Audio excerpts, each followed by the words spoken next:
Gaza में एक बार फिर ऐसे ही हालात हुए हैं। वजह है इजरायली सेना। इजरायली सेना ने एक बार फिर गाजा को कब्रगाह बना दिया है। गाजा पर इजराइल का हमला लगातार जारी है, जबकि दोनों के बीच सीज फायर को लेकर बातें भी चल रही हैं। पिछले 24 घंटे में इजरायली सेना के ताबड़तोड़ हमले की वजह से 50 फिलिस्तीनियों की जानें चली गई हैं। आईडीएफ की तरफ से खान यूनिस पर अब ताजा हमला हुआ है। इस हवाई हमले में कुल 17 लोगों की जान जाने की खबरें हैं। इस ताजे हमले में जिन 17 लोगों की जान गई हैं, उनमें 8 बच्चे और 5 महिलाएं शामिल हैं। आईडीएफ के हमले के बाद खान यूनिस के अधिकारियों ने चेतावनी दी है कि अल अक्सा और नासिर के अस्पतालों को बंद करना पड़ सकता है, क्योंकि वहां ईंधन की भारी कमी हो गई है।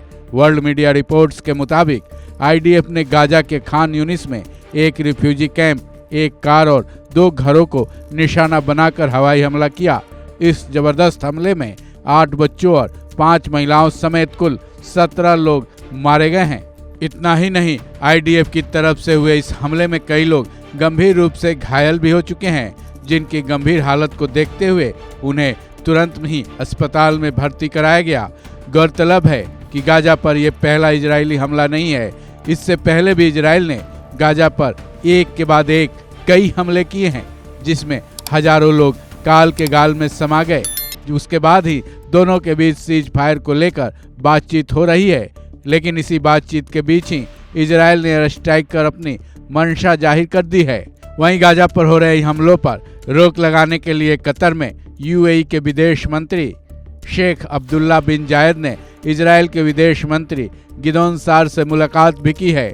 इस मुलाकात में उन्होंने गाजा में हो चुके भारी मानवीय संकट पर बातचीत की, साथ ही स्थायी युद्ध विराम के लिए रीजनल और इंटरनेशनल कोशिशों पर भी चर्चा की है। वहीं इस मामले में अब अमेरिका भी कूद पड़ा है। अमेरिकी राष्ट्रपति डोनाल्ड ट्रंप ने भी हमास को लेकर चेतावनी दे डाली है। इस मामले में ट्रंप ने चेताया है कि 20 जनवरी को उनका शपथ ग्रहण होना है। उनके शपथ ग्रहण से पहले गाजा में बंदी बनाए गए तकरीबन 100 लोगों को रिहा कर दिया जाए। अगर ऐसा नहीं होता है तो मिडिल ईस्ट को भारी नुकसान उठाना पड़ सकता है।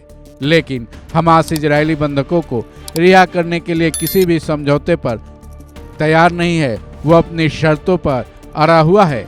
वहीं इस मामले में यूएन ने कहा है कि गाजा पर हुए इजरायली हमले ने कई अस्पतालों को बर्बाद कर दिया है। इजराइल की ये करतूत वॉर क्राइम की श्रेणी में आ सकती है।